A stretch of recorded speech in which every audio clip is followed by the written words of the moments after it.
Et Dieu va également commencer à te faire grandir dans différents niveaux spirituels. On va dire que tu dois toujours être bouillant pour Dieu, parce que il y a une chose que le diable attendra toujours, c'est que tu te refroidisses. Dans cette alliance avec Dieu, de toujours rechercher sa présence, rappeler le sacrifice de Jésus à la croix, parce qu'il n'est pas mort pour rien. Pour tout peuple, pour toute personne, de tout âge, de toute nation, de toute tribu. Allumer un feu dans ta vie où tu cherches la présence de Dieu. Les multitudes ne pourront jamais la faire, mais la présence de Dieu va faire de toi l'homme le plus heureux de la terre. Amen. Est-ce que vous êtes dans la joie de Dieu? Amen. Amen. Amen. Nous allons prendre un verset dans la Bible, dans le livre de 1 Corinthiens,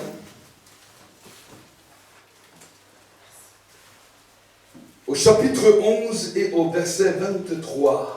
Amen. Si quelqu'un là, il peut commencer à lire. 1 Corinthiens au chapitre 11 et au verset 23. Ceux que nous estimons être les moins honorables du corps, nous les entourons d'un grand honneur. Ainsi, nos membres les moins décents sont... C'est pas sûr. 1 Corinthiens 11, chapitre 23. Ah, pardon. C'est pas grave.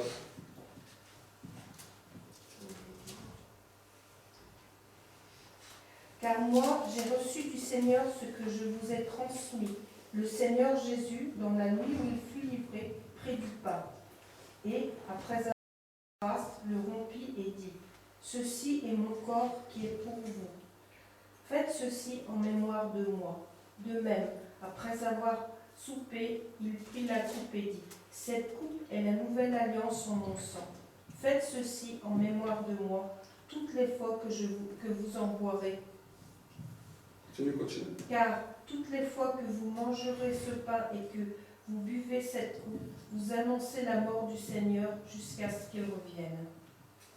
C'est pourquoi celui qui mangera le pain et boira la coupe du Seigneur indignement sera coupable envers le corps et le sang du Seigneur. Que chacun donc s'examine soi-même et qu'ainsi il mange du pain et boive de la coupe.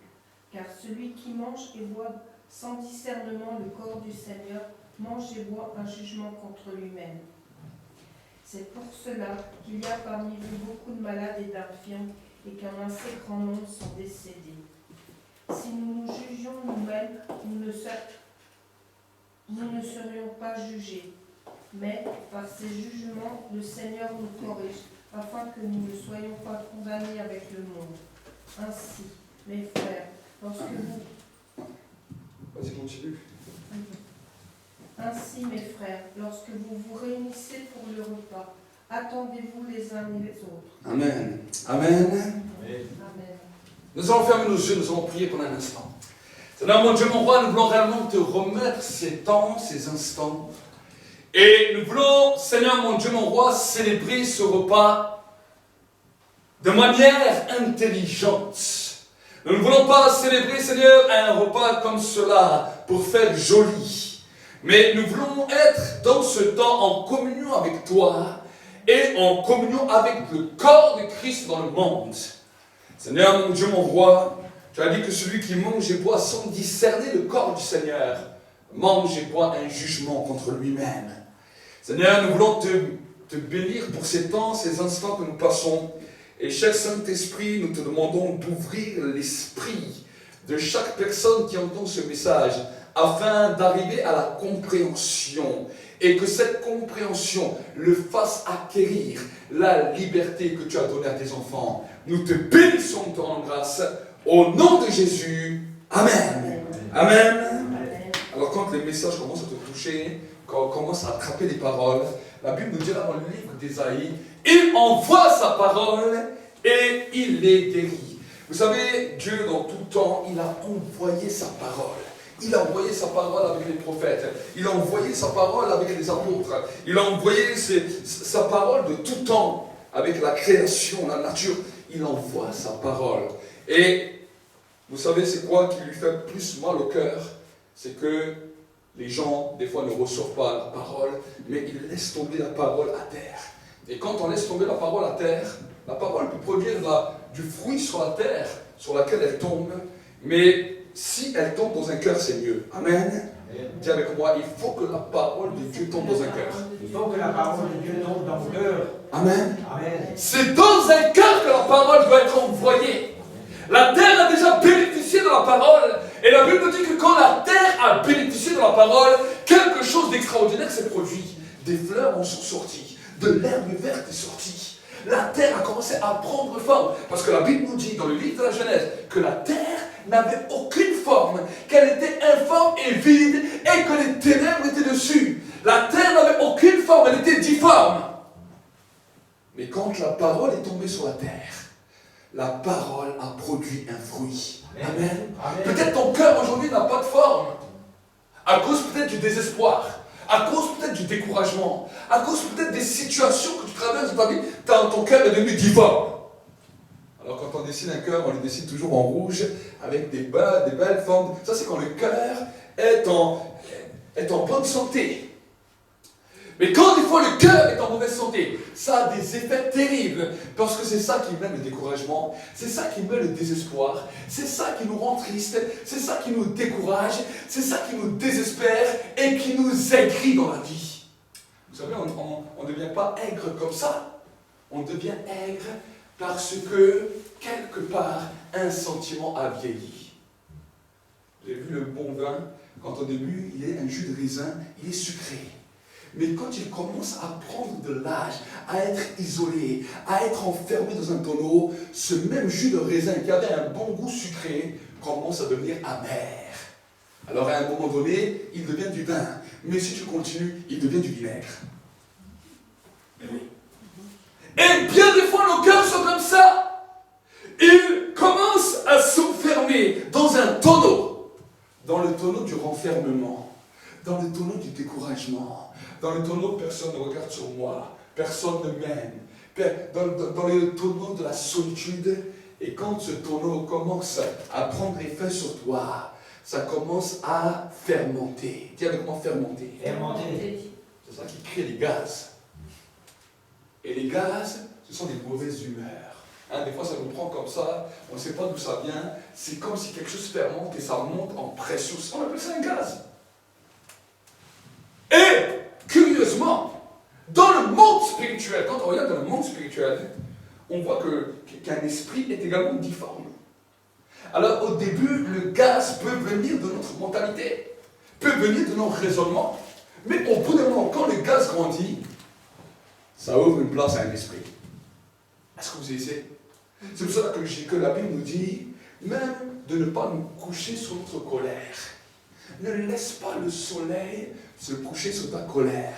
Parce que la fermentation, au bout d'un moment, va créer un gaz. Le gaz va commencer à bouillir en toi et ça va ouvrir une porte à un démon. Amen. Donc voilà. Je suis passé à côté, je voulais commencer à la Sainte-Seine, je commence directement. Vous savez, le monde de l'esprit, le monde de l'esprit, le monde de la révélation est quelque chose d'extraordinaire quand vous commencez à rentrer dedans. Amen. Et j'aimerais vraiment que vous puissiez rentrer, plonger là-dedans, parce que vous allez découvrir des mystères que vous ignorez jusqu'alors. L'évangile n'est pas simplement une religion, comme une autre religion. Vous savez, la religion, c'est des choses bonnes, des choses mauvaises, des choses à faire, des choses à ne pas faire, pour calmer la conscience. L'évangile, ce n'est pas ça. La Bible nous dit qu'en acceptant Jésus, nous sommes devenus une nouvelle création. Voici les choses du passé sont passées, et toutes choses deviennent nouvelles. Amen.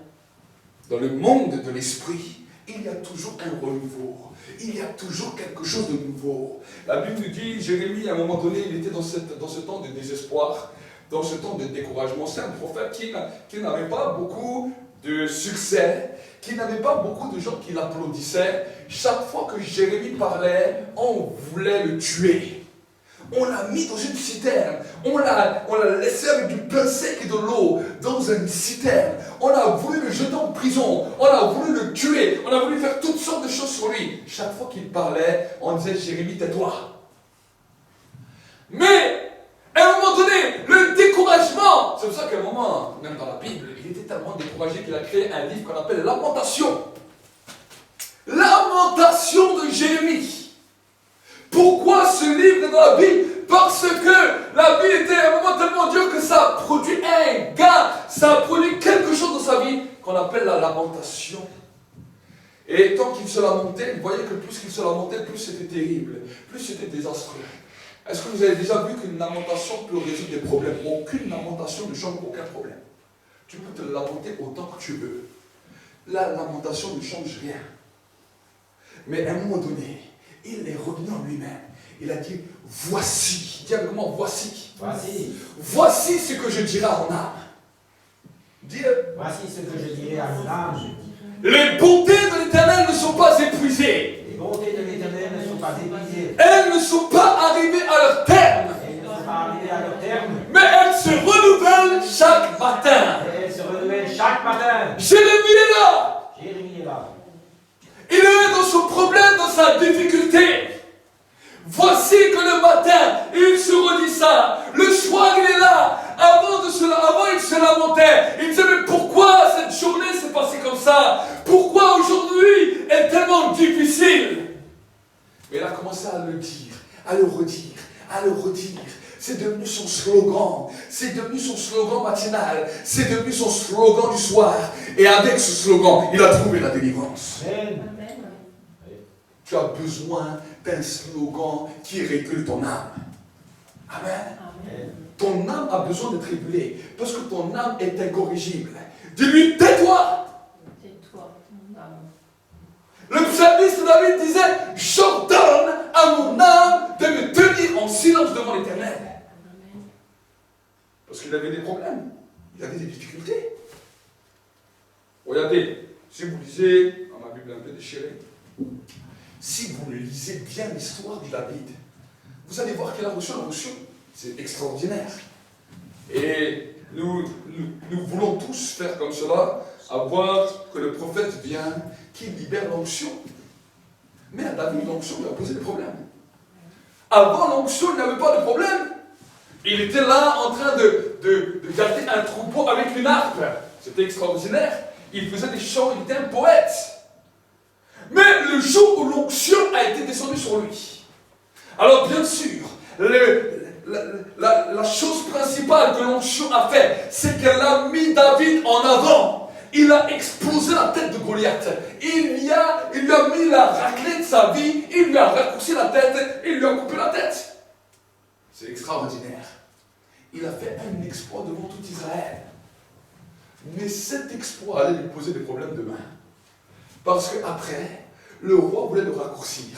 Tout le monde voulait raccourcir David à cause de l'onction qui était sur lui. À cause de l'onction. Et là, il devait fuir dans les cavernes. Il devait fuir. Quelques personnes sont venues avec lui, 300 personnes. Mais sur tout un pays, c'est quoi? Toute l'armée d'Israël le recherchait. Tout le monde voulait le détruire. Mais la Bible nous dit qu'à un moment donné, David, des fois, il était aussi dans le désespoir. Il était dans le découragement. Imaginez, il dort dehors. Il dort dehors.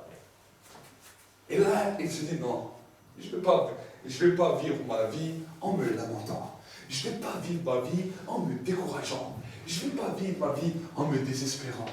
Et là, il est rentré dans le prophétique. Dis avec moi le prophétique. Le prophétique. Il est entré dans le prophétique. Et dans le prophétique, il a pris son stylo, il a pris son cahier. Il s'est mis dans l'endroit où il dormait. Et il a regardé. Avant ce jour-là, il se plaignait. Mais ce jour-là, il a regardé. Et il a dit, l'Éternel est mon berger. Je ne manquerai de rien. Jusqu'à ce jour, il manquait de tout. Il manquait de tout. Mais lui, il s'est rappelé que quand lui, il était berger, ses brebis n'avaient pas à s'inquiéter parce qu'elles ne manqueraient jamais d'un bon pâturage. Les autres, ils ont écouté. Bon, David, je ne sais pas s'il a bu aujourd'hui. Je ne sais pas qu'est-ce qu'il a aujourd'hui, mais il déraille. L'Éternel est mon berger, je ne manquerai de rien. Il me fait reposer dans de verts pâturages. Les pâturages, c'est quoi? Les pâturages, c'est de l'herbe où les vaches viennent manger. C'est son lit. Toi, tu as un bon lit douillet, avec un bon matelas, une bonne couette. Lui, il dort par terre. Il dit, tu me fais reposer sur de verts pâturages. Ils sont verts. C'est le matelas le plus formidable. Même aujourd'hui, on ne voit pas encore des matelas verts. Et les autres continuent à l'écouter. Mais David, ça y est, il commence à délirer. Et ensuite, il continue. Il me dirige vers des eaux paisibles. La rivière qui passait, c'est là où il buvait, c'est là où il se lavait, c'est là où il faisait tout. C'est là où il allait même pêcher. Mais pour lui, il a dit, non, c'est une eau paisible. Et quand il commence là, quand il arrive jusqu'à là, quand il arrive à cette détermination, alors c'est vrai qu'il a peut-être marqué que ça, mais peut-être qu'il a détaillé. Il a commencé à parler de cette merveille. Et ses amis étaient là à côté de lui, et il s'est peut-être levé, hein, chaque phrase, et il s'est levé. Il dit, l'Éternel est mon berger, regardez mes amis, il est notre berger. Et on ne manque de rien. Les autres se disent, mais non, mais on manque de tout. Mais ne t'inquiète de rien, on ne manque de rien. Il nous fait reposer dans de verts pâturages. L'autre, il dit, mais on n'a même pas un endroit où bien dormir. Il dit, mais c'est pas grave. Regardez comme c'est bien. Le matin, on n'a même pas besoin de se laver la tête. Il y a déjà la rosée qui le fait. Extraordinaire. On a un lavabo naturel. C'est ça qui nous sert de réveil. Et quand il continue à faire ça, à un moment donné, il arrive et il dit, il restaure mon âme. Amen. Amen. Jusqu'à là, son âme était malade. Jusqu'à là, son âme souffrait. Jusqu'à là, son âme était découragée. Jusqu'à là, son âme était désespérée. Dis avec moi, désespérée. Désespéré. Mais là, dans le prophétique, son âme a été restaurée. Amen. C'est ça qu'on doit comprendre. La dimension prophétique restaure notre âme. Amen. C'est la dimension du changement. C'est la dimension où tu te fais violence pour changer. C'est la dimension où ton âme devient maintenant soumise à l'esprit et non l'esprit soumis à l'âme. C'est là où tu peux voir le changement. C'est là où tu peux voir une transformation. C'est là où tu peux voir Dieu en action. Amen. Amen. Dieu est toujours en action. Et quand nous allons partager ce repas, cette sainte scène, j'aimerais t'encourager. J'aimerais t'encourager à ne pas prendre simplement la Sainte Seine pour prendre la Sainte Seine. Tu sais, des fois on prend la Sainte Seine, on fait comme ça des actes religieux, et des actes religieux, mais on ne comprend pas le sens. On ne comprend pas ni le sens ni rien. La Bible nous dit que quand tu prends la Sainte Seine, tu es en communion avec le Christ, avec son corps et avec son sang. Donc si tu es en communion avec lui, la Bible nous dit que tu deviens participant à la nature divine, héritier et co-héritier avec Christ. Voilà pourquoi la Bible nous dit, vous annoncez la mort et vous annoncez la résurrection. Pourquoi la mort? La mort, c'est à cause du testament. La mort, c'est à cause de celui qui rédige le testament, le notaire. Il y a un notaire, on a un ange notaire qui est là. Amen. Quand nous faisons la Sainte Seine, tous les notaires du ciel viennent ici. Dis avec moi, il y a des notaires. Les anges notaires descendent ici. Ils ont tous les cahiers. Pourquoi? Parce qu'il a dit, toutes les fois que vous ferez ces choses, vous annoncerez la mort du Seigneur jusqu'à ce qu'il vienne.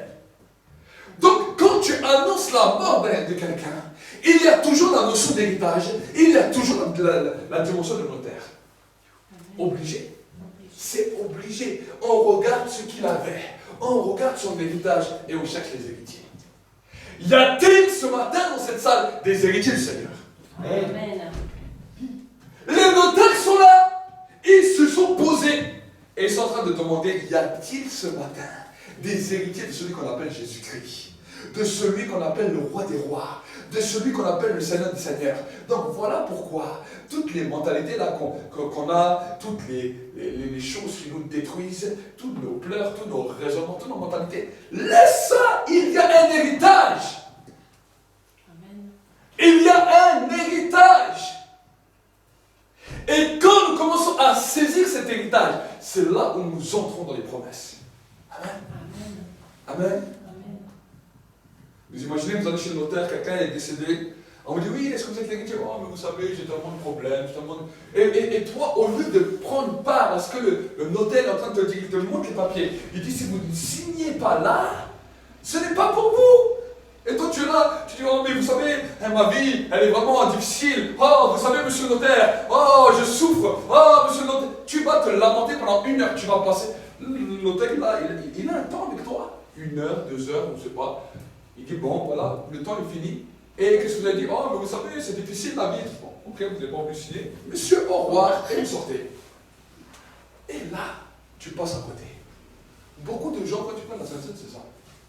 Ils viennent avec leurs problèmes, ils viennent avec leur découragement. Il y a des actes dans le spirituel qu'on doit comprendre. Il y a des choses qu'on doit saisir.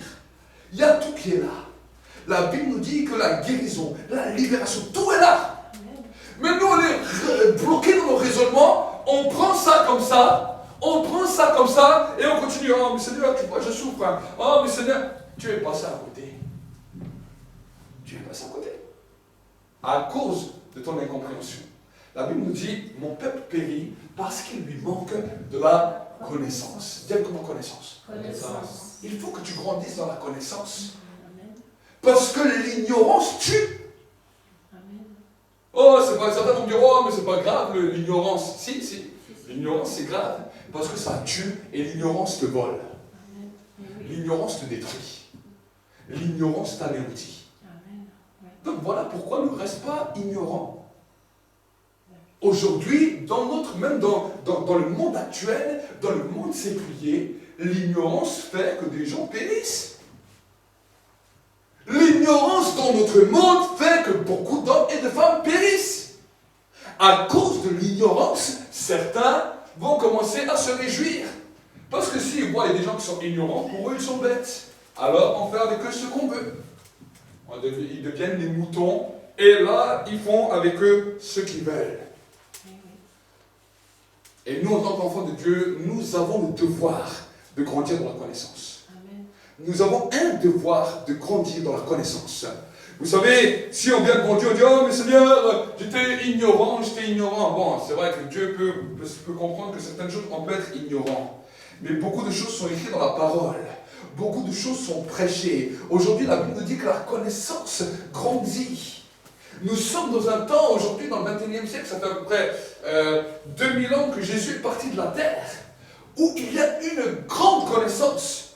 Nous avons la grâce et le privilège d'avoir la Bible à la maison, de pouvoir lire la Bible. Aujourd'hui, avec tous nos nouveaux réseaux et toute la nouvelle technologie, on a la possibilité d'avoir des cassettes, DVD. C'est les cassettes, ce n'est plus trop d'actualité. Cassettes, vidéos, DVD, CD, Internet, téléphone, tout ce que vous voulez. Et avec tout ça, tu vas me dire que je reste bête. Il y a même des gens qui n'ont pas beaucoup d'argent. Avec un simple truc Internet, ils vont étudier comme s'ils sont des médecins. Aujourd'hui, on a ce privilège.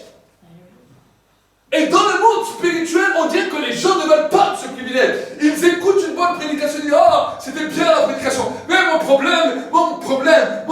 Ils sont passés à côté de la solution. Amen. Ton problème n'est pas un problème. Si tu rentres dans le prophétique, ton problème n'est plus un problème. Ton problème est une solution. Amen. Sinon, il ne s'appellera plus problème. Il sera une mission impossible.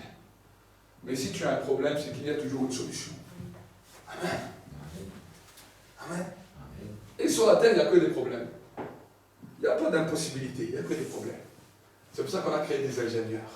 Aujourd'hui, Dieu veut que tu deviennes un ingénieur. Dis avec moi, ingénieur. Je suis un ingénieur. Dis, je suis un ingénieur. Amen. Amen. Le notaire, il va voir ça. Il va te mettre un diplôme. C'est bon, tu as compris aujourd'hui. Tu sors de ce lieu avec un diplôme OK. Amen. Amen. Donc nous allons prier. C'est peut-être Joshua, tu peux venir pour prier. Pour que ce temps de Sainte-Seine, on puisse devenir des ingénieurs. Bien. Car Seigneur, te bénis pour ce pain et ce vin que tu nous donnes. Bénis-le et purifie-le par ta présence, Seigneur, que en le buvant, Seigneur, nous puissions devenir des ingénieurs, Seigneur, avoir cette intelligence, Seigneur, qui est au-dessus des autres, Seigneur, que tu puisses encore nous purifier et nous garder, Seigneur. Au nom de Jésus, Amen. Amen. Et pendant que tu prends part à ce repas, change de mentalité, change de raisonnement et commence à entrer dans le pays qu'on appelle le pays des promesses. Amen.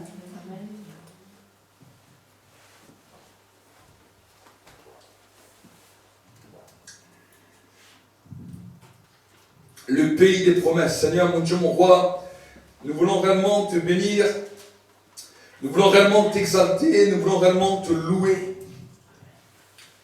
Parce que Seigneur, mon Dieu, mon roi, il n'y a personne comme toi dans le ciel et sur terre.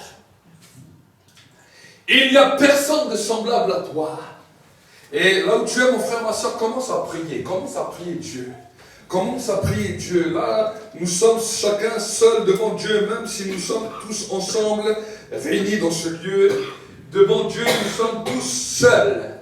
Et là, maintenant, c'est le temps où tu peux changer des choses dans ta vie. Peut-être que tu ne changeais pas avant les choses, mais aujourd'hui, change ta prière. Commence à faire comme David a commencé à faire. Commence à changer ta manière de voir. Change de lunettes. Le diable t'a donné des mauvaises lunettes dans lesquelles tu vois mal. Il t'a donné des loupes en agrandissant tout. Mais quand tu enlèves la loupe, tu vas voir que les choses sont beaucoup plus petites que tu pensais. Seigneur, mon Dieu, mon roi, nous voulons réellement te célébrer et t'exalter parce que tu es Dieu. Et nous voulons te remettre ces temps et ces instants. Je vais déclarer que c'est des temps de changement, c'est des temps de transformation, c'est des temps de bouleversement dans lesquels tu amènes quelque chose de nouveau dans la vie de tes enfants, dans lequel tu amènes un raisonnement profond, un raisonnement qui parle au cœur de la profondeur, dans lequel, Seigneur mon Dieu, mon roi, tu fais sortir tout ce qui ne glorifiait pas ton nom pour les amener à ton admirable lumière. Nous te bénissons, Seigneur, parce que tu es Dieu. Nous te rendons gloire, parce que tu es glorieux. Au nom de Jésus-Christ, Amen et Amen. Commence à acclamer pour le Seigneur.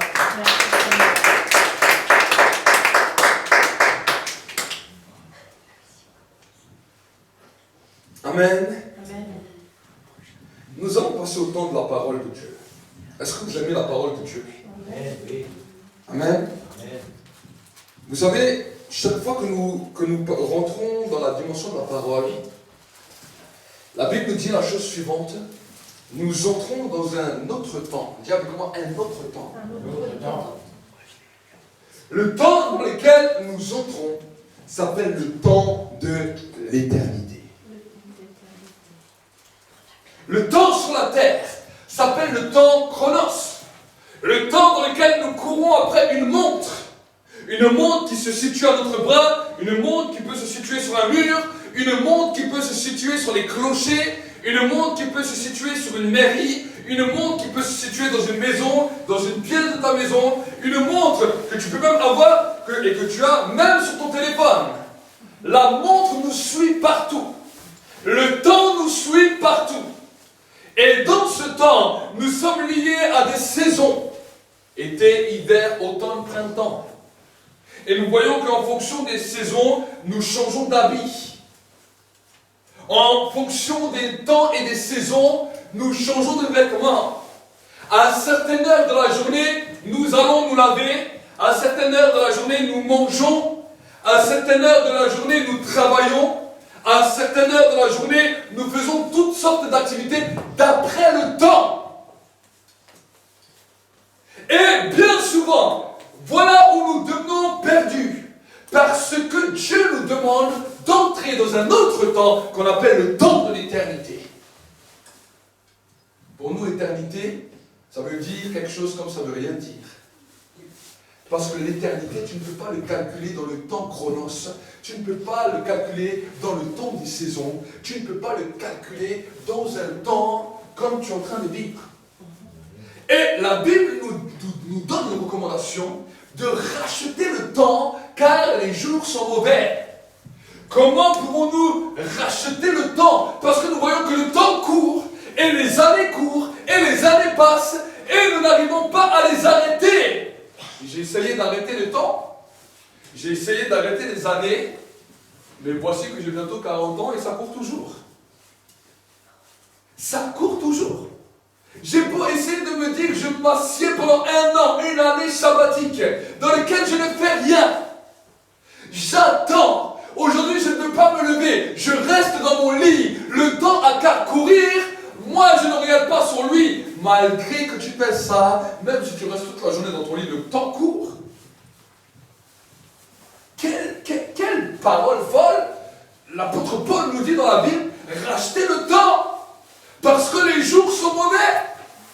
Comment pouvons-nous racheter un temps qui court, sans jamais s'arrêter? Des générations passent, et ils disparaissent, et une nouvelle génération vient. Et chaque génération essaye d'arrêter le temps. Chaque génération essaye de marquer le temps. Chaque génération essaie de mettre un point sur le temps. Mais le temps continue à courir. Les grands hommes se sont levés à travers le monde. Des hommes d'influence qui n'ont pas su arrêter le temps. Et voici que l'apôtre Paul nous dira une phrase qu'on doit racheter le temps. Est-ce que vous êtes déjà allé dans un magasin, demandez au vendeur qui est là, monsieur, j'aimerais racheter le temps. Il va te dire, je peux te vendre une montre, je peux te vendre un réveil, je peux te vendre quelque chose. Mais le temps pour toi, il va être difficile de le racheter. Même la chirurgie esthétique ne rachète pas votre temps. Il va le cacher. On va vous mettre un petit peu de botox, on va vous mettre un petit peu de teinture, on va vous dérider. On va faire toutes sortes de choses. C'est comme ça qu'on dit dérider. Dérider. Les autres, on les appelle les défrisés, les autres, on les déride. C'est ça, c'est pour ça qu'après ils dérivent. À 40, 50 ans, ils dérivent parce qu'on les a tellement déridés qu'ils ont dévié de route. Ben oui, mais le temps court comme ça. Mais quand j'ai vu cela la première fois dans la Bible, racheter le temps, c'est une question que je me suis posée. Je me suis dit, j'ai lu la Bible. J'ai expérimenté Dieu dans la Bible.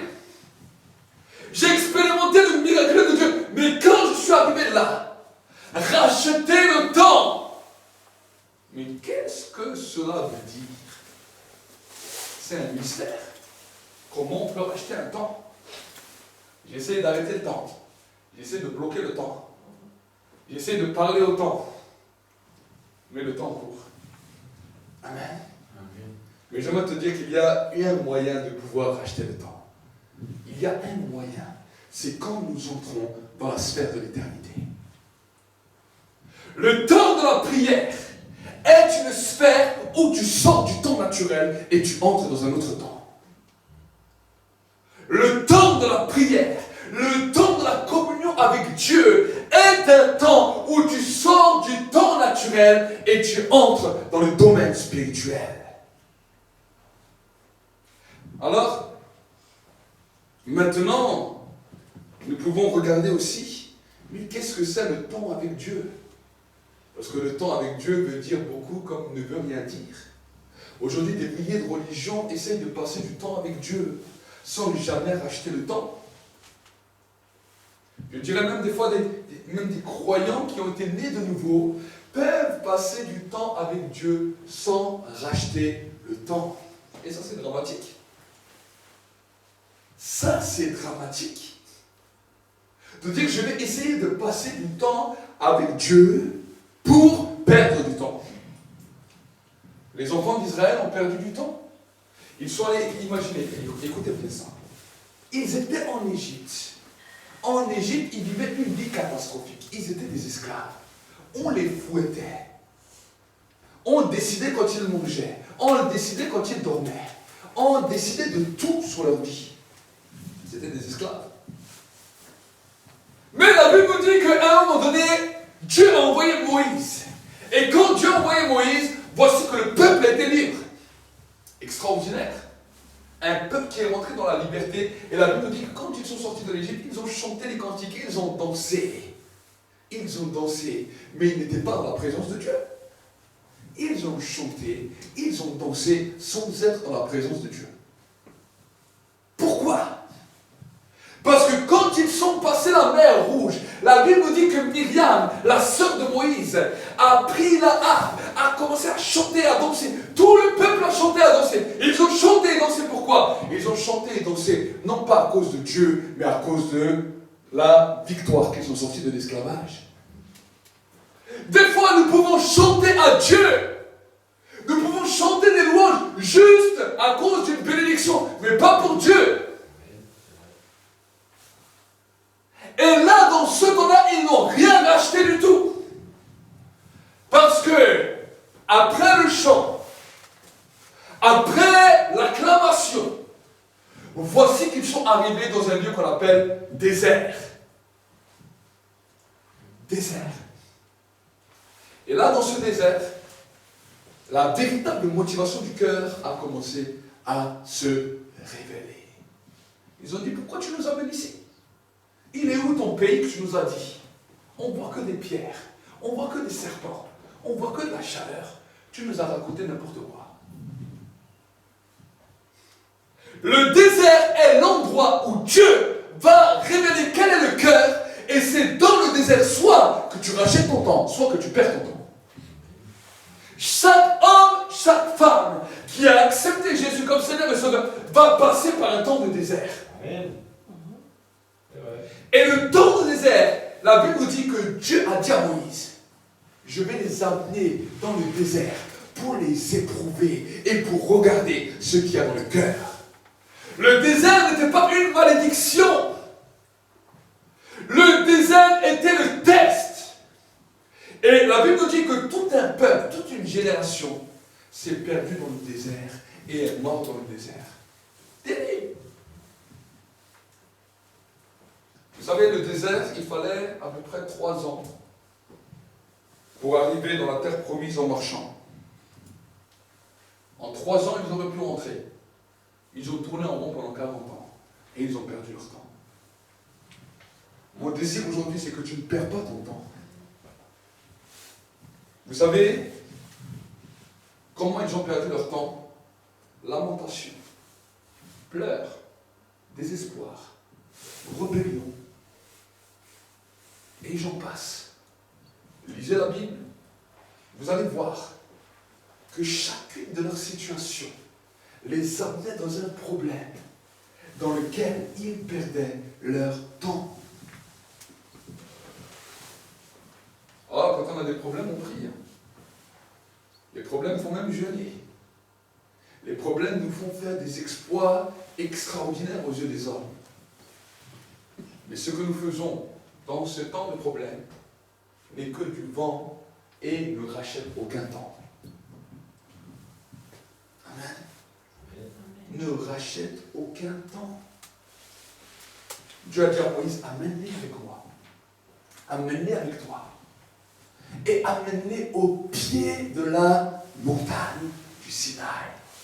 Là où Dieu s'est révélé. Le lieu de la révélation. Le lieu où tu apprends à découvrir qui est Dieu. Le lieu où tu apprends à connaître le Dieu véritable. C'est là où tu commences à racheter le temps. Et la Bible nous dit, nous allons voir ensemble, que dans ces différents lieux de rencontre, nous allons voir qu'il y a des manteaux que nous devons attraper. Des manteaux que nous devons saisir, des manteaux qui doivent venir sur nos vies, parce que sans ces manteaux, on va périr. Amen. Alors nous allons ouvrir notre Bible dans le livre de Ésaïe.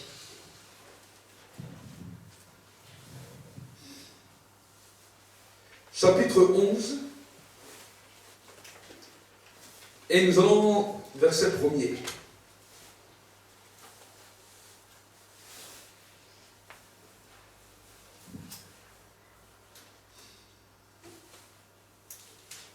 Nous allons voir 6 manteaux à pouvoir récupérer dans la présence de Dieu 6 manteaux qui amènent le rachat du temps dans notre vie. On va lire ensemble. Regardez ce que la Bible nous dira. Puis un rameau sortira du tronc d'Isaïe, et le rejeton de ses racines fructifiera. L'Esprit de l'Éternel reposera sur lui. L'Esprit de sagesse, l'Esprit d'intelligence, l'Esprit de conseil, l'Esprit de vaillance, l'Esprit de connaissance et l'Esprit de crainte de l'Éternel. Il respirera dans la crainte de l'Éternel. Il ne jugera pas sur l'apparence, il n'arbitrera pas sur un oui-dire, mais il jugera les pauvres avec justice, avec droiture, et il sera l'arbitre des malheureux de la terre. Il frappera de la terre du sceptre de sa parole, et du souffle de ses lèvres, il fera mourir le méchant. La justice sera la ceinture de ses reins, et la fidélité la ceinture de ses hanches. Le loup séjournera avec l'agneau, et la panthère se couchera avec le chevreau. Le veau et le lionçon et le bétail qu'on engraisse seront ensemble, et un petit garçon les conduira. La vache et l'ours auront un même pâturage, leurs petits une même couche, et le lion, comme le bœuf, mangera de la paille. Le nourrisson s'ébattra de l'antre de la vipère, et l'enfant sevré mettra sa main dans le trou de l'aspic.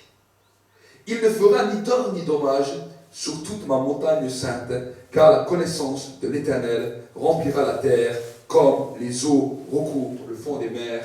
Amen. La Bible nous parle de plusieurs dimensions d'esprit dans lesquelles nous pouvons grandir en maturité. Vous savez, quand nous recevons le Saint-Esprit, c'est extraordinaire. La Bible nous dit, la première des dimensions, quand le Saint-Esprit vient sur une personne, on l'appelle le consolateur. Pourquoi le consolateur? Parce qu'il vient d'abord sécher les larmes. Amen. Le Saint-Esprit, sa première des missions, quand il vient dans nos vies, c'est qu'il vient sécher nos larmes. Et malheureusement, nous ne voulons pas lâcher nos larmes. Nos larmes nous font du bien. Nos larmes nous réconfortent. Nos larmes nous renferment. Mais ce manteau de deuil est terrible. Parce que le manteau de deuil nous amène dans un enfermement dans lequel on ne peut jamais sortir. C'est pour cela que la Bible nous dit, voici le secret de la force. Ce sera la joie de l'Éternel qui sera votre force. Et le Saint-Esprit vient pour commencer à sécher nos larmes. C'est pour cela que quand nous sommes remplis du Saint-Esprit, comment on reconnaît une personne remplie du Saint-Esprit? C'est une question qu'on m'a souvent posée. Et j'aime répondre à cela. Une personne remplie du Saint-Esprit est une personne joyeuse. Une personne découragée. Une personne dans le désespoir. Une personne qui est totalement sans joie, sans rien. On ne peut pas dire qu'elle est remplie du Saint-Esprit. C'est pas possible. La marque même d'être rempli du Saint-Esprit, c'est la joie. C'est la joie. Ce n'est pas simplement une formule, c'est une réalité. Alors peut-être que tu vas me dire, oui, mais prophète, tu ne connais pas ma vie. C'est difficile d'être joyeux dans ma vie. On ne te dit pas si c'est facile, on ne te dit pas si c'est difficile. La Bible me dit que le consolateur vient pour enlever tes larmes et te remplir de sa présence pour que tu sois joyeux. Ce n'est pas une situation. La joie ne se trouve pas dans une situation, mais la joie se trouve dans une obéissance.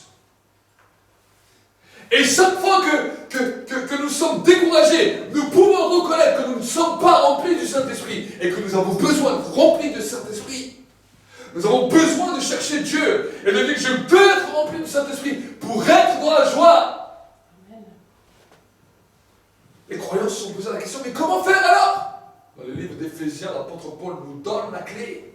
Entretenez-vous par des psaumes, par des hymnes et par des cantiques spirituels, afin d'être remplis du Saint-Esprit. Alors quand nous sommes remplis du Saint-Esprit, c'est une chose extraordinaire, parce que premièrement, nous sommes dans la joie. Mais si on ne cherche que d'être rempli du Saint-Esprit seulement pour être dans la joie. Et qu'ensuite, on n'apprend pas à aller plus loin. On sera joyeux, c'est bien. Mais dans la vie, il nous manquera beaucoup de choses. On sera heureux, c'est bien. Mais dans la vie, il nous manquera beaucoup de choses. Et la frustration de la vie va devenir une bataille pour rester dans la joie et demeurer en étant rempli du Saint-Esprit. Ça veut dire une bataille. C'est la frustration qui t'enlève la joie. C'est la frustration qui te décourage.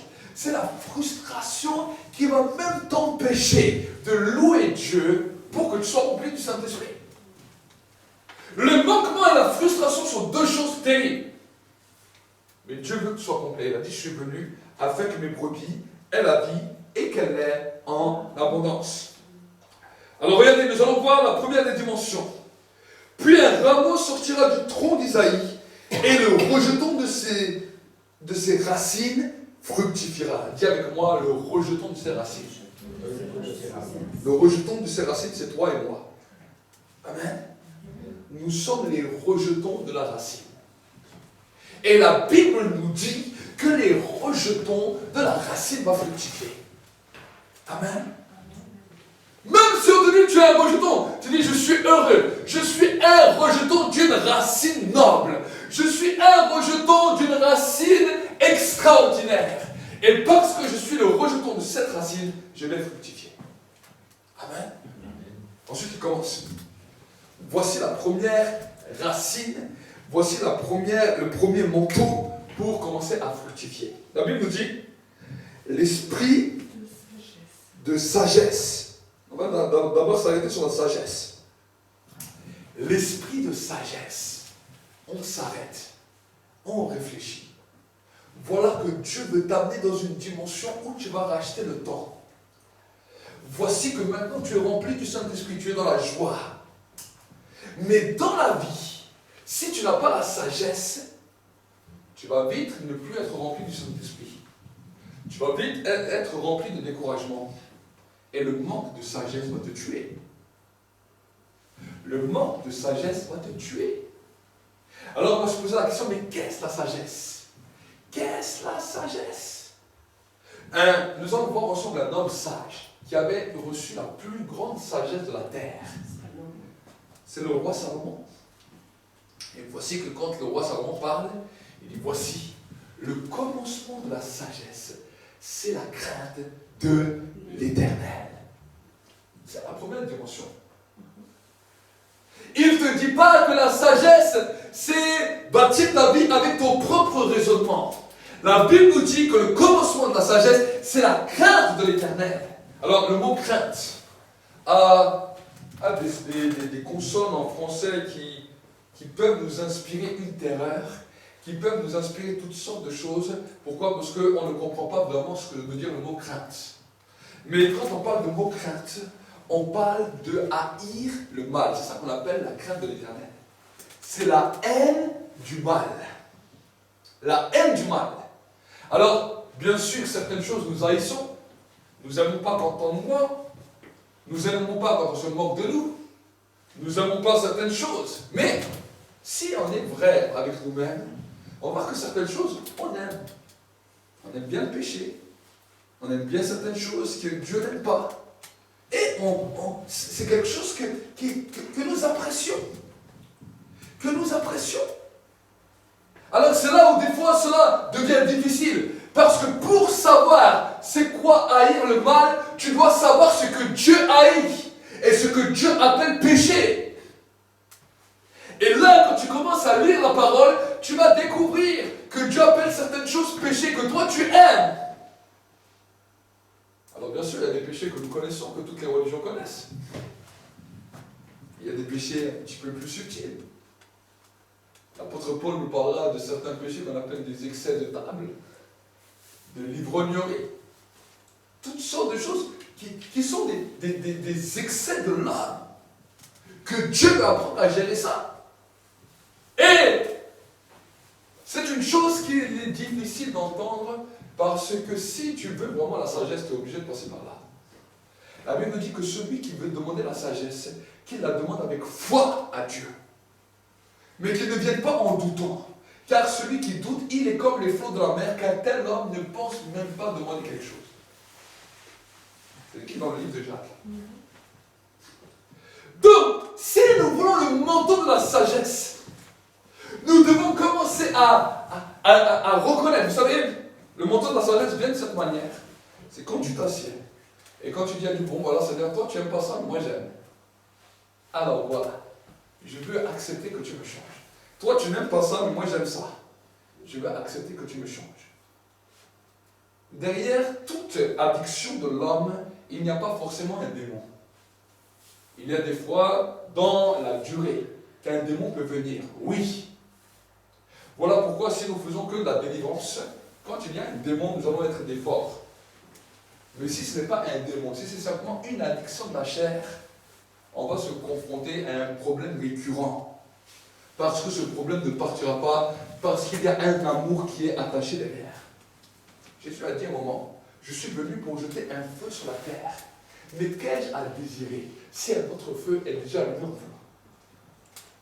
Il y a des fois des feux de passion qui est en nous.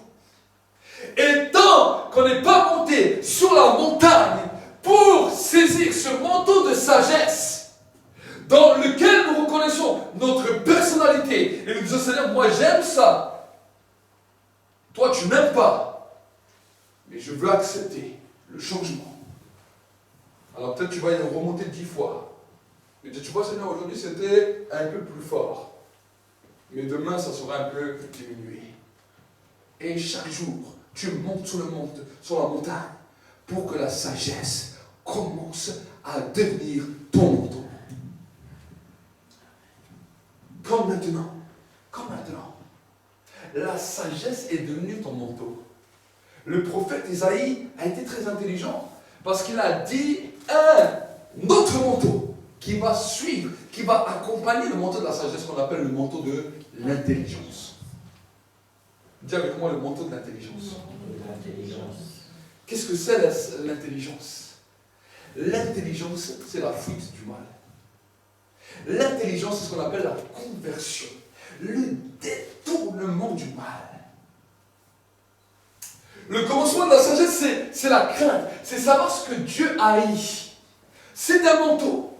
Mais le deuxième manteau qui l'accompagne, c'est la fuite, c'est le détournement. C'est changer, ce qu'on appelle la conversion, la transformation. S'il n'y a pas ces deux premières bases, ces deux premiers manteaux, c'est difficile d'aller plus loin. C'est difficile d'aller plus loin. Parce qu'il y a une porte qui se ferme directement dans le monde du ciel, dans le monde de l'esprit. Parce que les deux premiers manteaux, c'est ceux-là qui vont t'ouvrir la porte des autres manteaux. Oui. C'est ces deux premiers manteaux qui est la base. C'est pour cela que même dans le temple, la Bible nous dit que dans le temple à Jérusalem, il y avait deux colonnes. Deux colonnes. Le temple était basé sur deux grosses colonnes. Et dans le monde de l'esprit, parce que la Bible nous dit que nous sommes devenus le temple du Saint-Esprit. Dans notre temple, nous qui sommes maintenant, nous devons avoir ces deux colonnes, ces deux manteaux, ces deux fondements. Et quand maintenant, on arrive à se détourner du mal, on devient intelligent. Tous les gens qui foncent dans le mal, ils sont bêtes. Et nous étions tous bêtes. Nous étions tous comme des bêtes. Mais on a appris à devenir intelligent. On arrive à l'école, on connaît pas tout. C'est parce que la maîtresse ou le maître, il est là, il nous apprend que notre non-savoir va commencer à amener l'instruction dans laquelle on devient intelligent. Et là, nous commençons à comprendre et grandir. J'aimerais vous dire que dans la vie, on ne parle pas, ce n'est pas une question d'interdit. C'est ça que j'aimerais vous faire comprendre. Vous savez, la religion, c'est l'interdit. À faire ou ne pas faire. La communion avec Dieu est différente. N'est pas basée sur un interdit, mais est basée sur l'amour que je porte à Dieu. Je sais que Dieu n'aime pas ça. Donc je ne vais pas le faire parce que c'est interdit, mais je vais le faire parce que Dieu n'aime pas. Il y a certains aliments que je n'aime pas. Ma femme ne va pas me manger exprès cet aliment à cause de moi.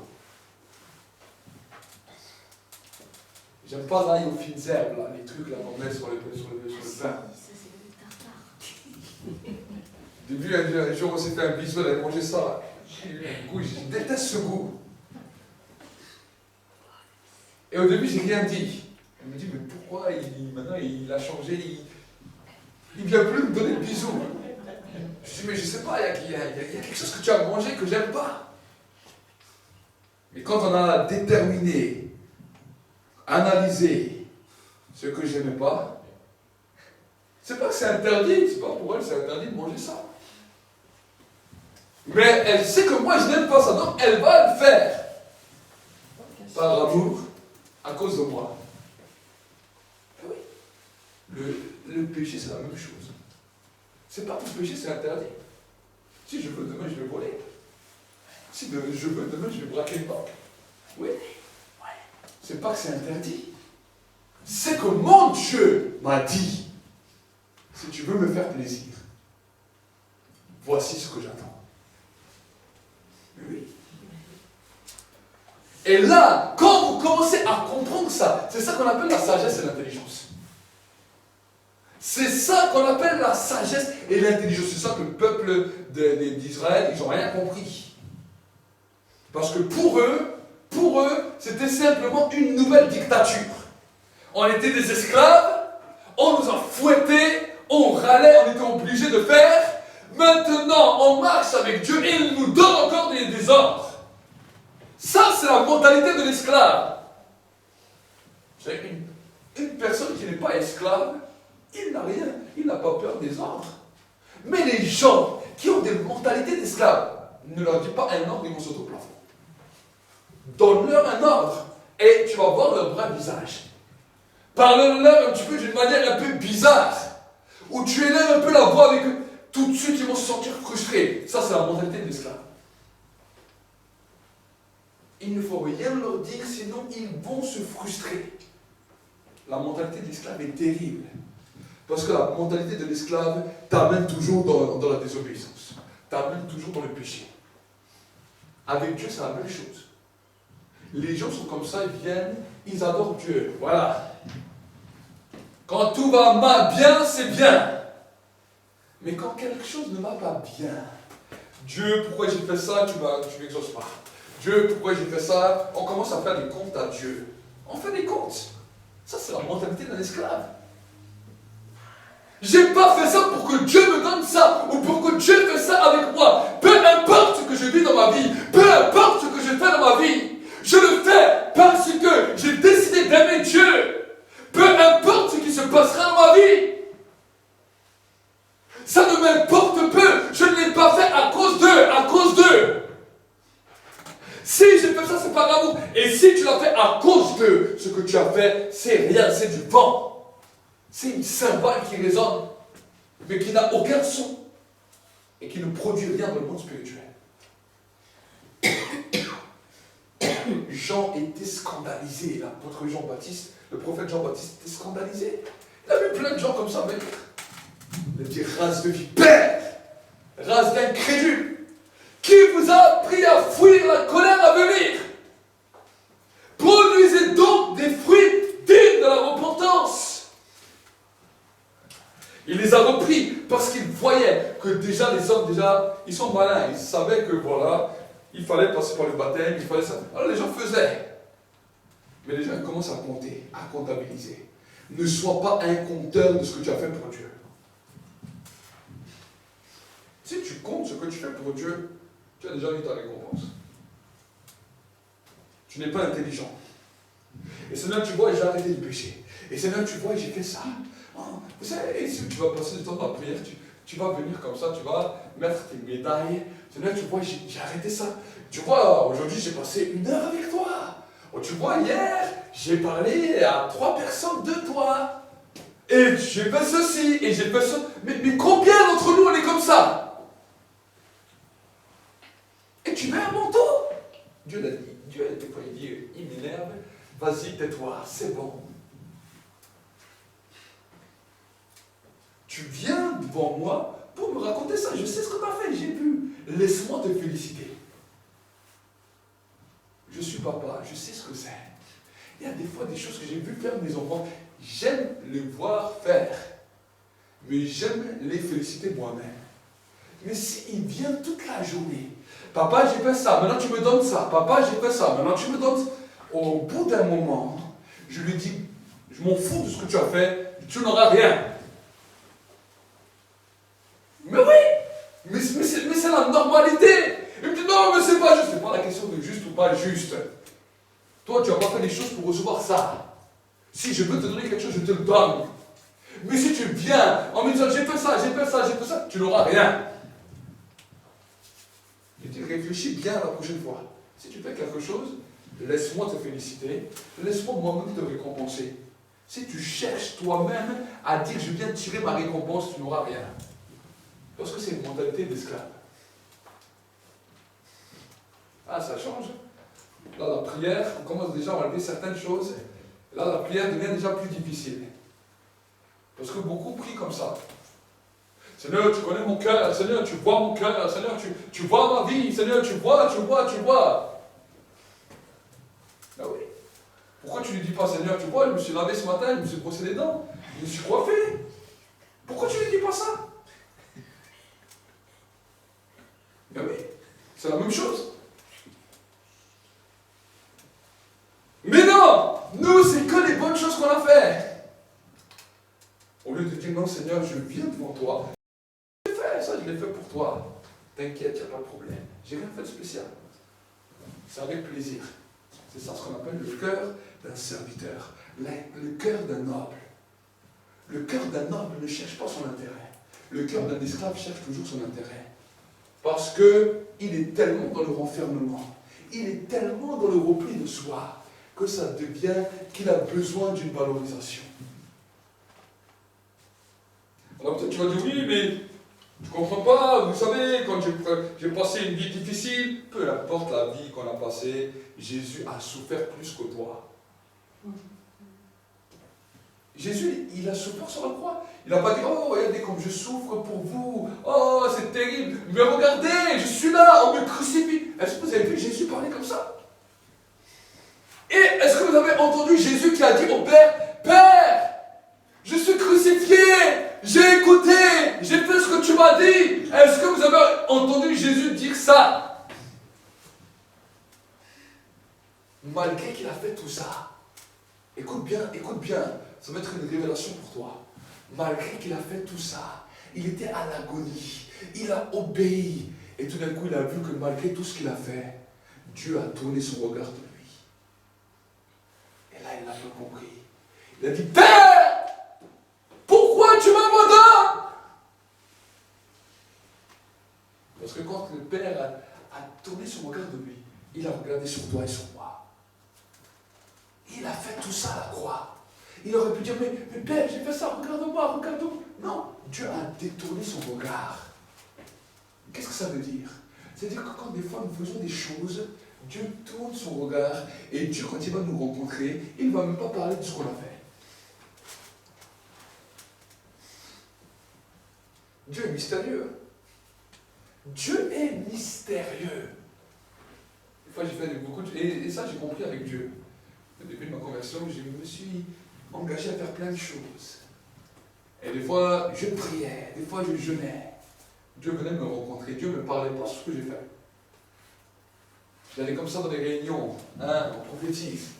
Oh, peut-être qu'il va voir ce que j'ai fait, peut-être qu'il va dire ce que j'ai fait. Non, il me donnait des directions sur certains points, mais il disait rien de ce que je faisais. Ça amène une frustration. Ça amène un découragement. Dieu, mais pourquoi j'ai fait tout ça? Le diable vient te dire, mais pourquoi tu as fait tout ça? Ça sert à quoi? Est-ce que Dieu a vu ce que tu as fait? Pourquoi Dieu ne regarde pas ce que tu fais? Parce que ce que tu fais, si Dieu ne regarde pas, c'est que c'est écrit dans un livre et qu'il ne l'a pas encore ouvert. C'est le livre des souvenirs. La Bible nous dit que le jour où nous quitterons cette terre, il y aura 2 livres qui seront ouverts. C'est mentionné dans le livre de l'Apocalypse. Le premier livre, c'est le livre de la vie. Quiconque ne fut pas trouvé inscrit dans ce livre sera jeté dans les temps de feu. Mais il y a un deuxième livre, et là, ce qu'on appelle le livre de la récompense, dans lequel les œuvres que Dieu n'a pas regardées sur terre, que Dieu a détourné son regard, Dieu va ouvrir et il va écouter. Dieu ne te félicite pas sur terre pour qu'il puisse te féliciter dans le ciel. C'est écrit dans un livre. Dieu qui voit tout a décidé de détourner son regard de ce que Dieu est en train de faire pour qu'un jour il puisse te féliciter. Mais toi, vu que tu voulais tellement une félicitation sur terre, tu t'es découragé et ta mentalité t'a fait retourner en arrière. Terrible. Ne calcule jamais ce que tu fais pour Dieu, car un jour il te félicitera devant tout le monde. Là, s'il vient te féliciter, c'est juste ton ego qui va monter. Oh, vas-y, Dieu, parle encore. Regarde ce que j'ai fait. Oh. Non, Dieu, il n'aime pas ça. Il a vu Satan tomber, il a chuté dans le ciel. Il a vu Satan. Il a dit, mais pourquoi tu veux que je te dise ça? Ça va te détruire. Mais au ciel, quand tu verras tout le monde, tu verras les anges, tu verras Dieu comme il est grand et puissant, assis sur un trône, avec sa voix qui est semblable au grand des eaux, en train de parler et de crier comme un torrent, tu seras tremblant. Waouh! Mon fils, qu'est-ce que tu as fait sur terre? Extraordinaire! Tout le monde se taira. Les anges applaudiront quand tu es là comme il fait. Bon, j'ai fait quoi? Mais tu te rappelles pas, sur terre, tu as fait ça pour moi. Waouh! Tout le monde applaudit et crie. Ah bon? Là, tu marches tout tremblant. J'ai rien fait de spécial. C'était rien de spécial. Et à un moment, tu trembles, il y a tout le monde. Ça crie, ça hurle. J'ai rien fait de spécial, Dieu. Si! Sur terre, j'ai aimé ça. Alors l'ange est là avec le livre des souvenirs. Redis ce qu'il a fait. Il le redit. Il dit non. Vous n'avez pas compris. Ce sont des héros pour moi. On va mettre le film. Et là, il y a un grand écran qui débarque, qui apparaît de nulle part. Bah! Et quand le grand écran, tu te vois toi? Il y a tout le monde. C'est toi la star, c'est toi le VIP. C'est toi l'étoile qui arrive dans le ciel. Vous avez jamais vu un festival comment c'est? Les gens ne montent pas comme ça sur l'estrade. On vous donne le award du meilleur film. Non. Ils sont comme ça. Merci. Pourquoi ça les impressionne? C'est tellement grandiose. Mais au ciel, ça sera comme ça. Et là, on monte ton film. On monte ce que tu as fait. Là, tu dis, oh mince. Juste après là, j'ai fait une erreur. Et là, tu es déjà en train de grincer les dents. Tu dis, mais s'il voit une erreur, c'est tout le monde qui va voir ça. S'il voit le sale mot que j'ai dit là, c'est tout le monde qui va voir ça. Et là, tu te fais tout petit, tu te caches derrière la mur. Tu dis, ah non, mais s'ils vont voir ça, c'est terrible. Et tout d'un coup, section est passée. Tu vois une autre. Et après, tu vas voir Dieu, tu vas dire, mais Seigneur, il y a un problème. Il y a une séquence qui manque là dans le film. Je me souviens. Le père te dit bien comme ça, te dit alors, t'inquiète. Le sang de mon fils t'a déjà effacé. Amen. À cause du sang de mon fils, j'ai pris la bande et j'ai coupé ce qui n'était pas bon. J'ai juste gardé les bonnes choses. Ah ouais. Tu vas voir Jésus, tu dis franchement, t'as assuré. Parce que là, ça me tapait la honte devant tout le monde et là, j'allais droit en enfer. Et là, tu rentres dans le ciel. Et tu sais ce que ça veut dire remerciement. C'est ça ce qu'on appelle l'adoration. L'adoration des nobles te montre ce qu'est le ciel. Là, je te parle de comment ça va se passer. Je suis avec toi là et je vois en même temps comment ça se passe. Mais oui. Mais vu qu'ici on ne comprend pas sur terre, on ne comprend pas. Nous on veut que sur terre on le reconnaît. On s'en fout quand on reconnaît. On s'en fout qu'on me reconnaît. L'essentiel, c'est d'être connu là-haut. Là-haut, ici, tu vas être connu. Pourquoi? On est peut-être 7 milliards d'humains sur Terre. Allez, maximum, si tu es connu mondialement, Si tu es connu dans toutes les nations, allez, maximum 7 milliards. Au ciel, il y a des triades, des triades, des triades, des anges, des archanges, des séraphins, des chérubins, tout ce que tu veux, des races de la terre, de toutes générations qui sont là. Ce sera plus glorieux. Des trompettes. Quand tu arrives, on te déroule le tapis rouge. Ta-da-da-da. Vous entendez qui? Toi? Ah bon, moi? Et quand tu arrives, quand on a fini de montrer ton film, le père dit, maintenant! Tu trembles. À genoux, toi! À genoux. Ça y est, c'est la sentence.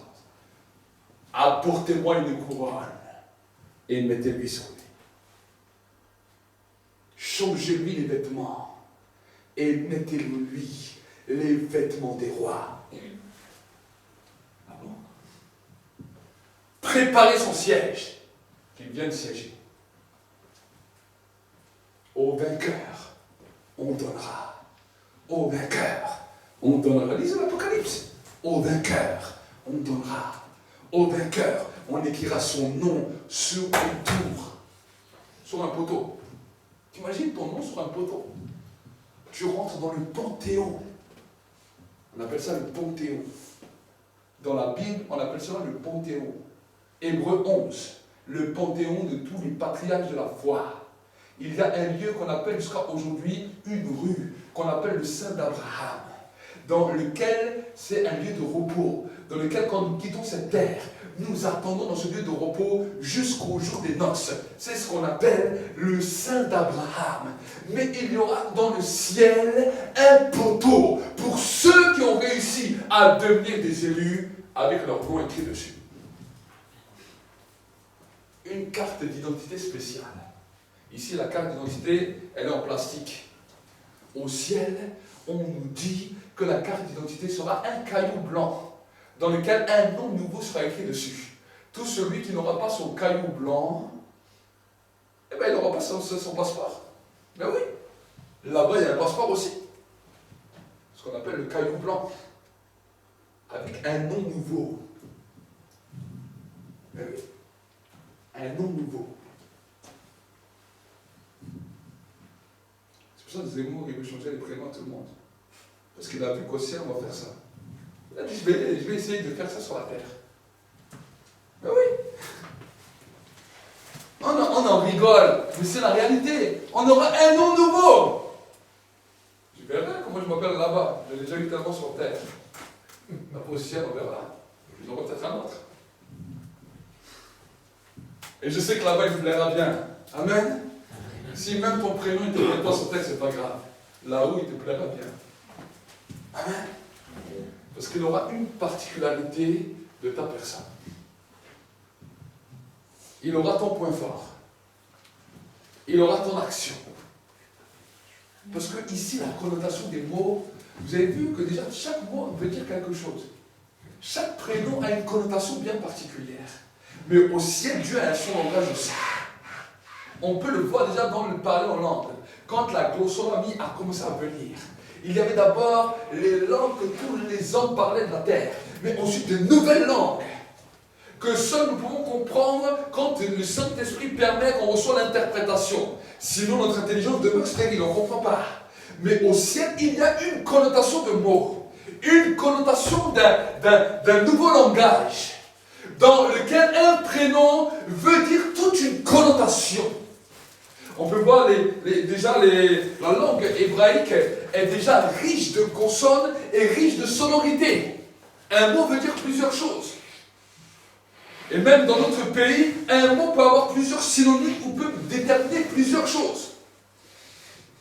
C'est ce qu'on appelle la science des lettres. Mais au ciel, il y aura la science du langage. Et dans la science du langage, il y aura un trait de caractère qui aura été ton point fort sur terre qui va déterminer ton nom nouveau. Dans le langage de Dieu. Eh oui. Regardez, sur terre, ils ont pris ces mêmes principes. On peut voir Joseph, qui quand il va débarquer devant le pharaon, et il parle au pharaon, il lui dit les choses, il lui explique son rêve. Voici que le pharaon, quand il lui donne la légalité, il le fait sortir de prison. Il l'assied sur le trône. Il le fait devenir premier ministre. Il lui change son nom. Et on l'appelait Sopnat Panéa. Au point que même quand ses frères sont venus, ils ne l'ont pas reconnu. Ils n'ont pas dit Joseph, on va voir Joseph. Non, on va voir le ministre Sopnat Panéa. Qui c'est cet homme? Avec le recouvrement royal, même ses frères ne l'ont pas reconnu. Au ciel, tu auras un nom que même tes parents ne te reconnaîtront pas. Au ciel, tu auras un nom que même tes frères et tes soeurs ne te reconnaîtront pas.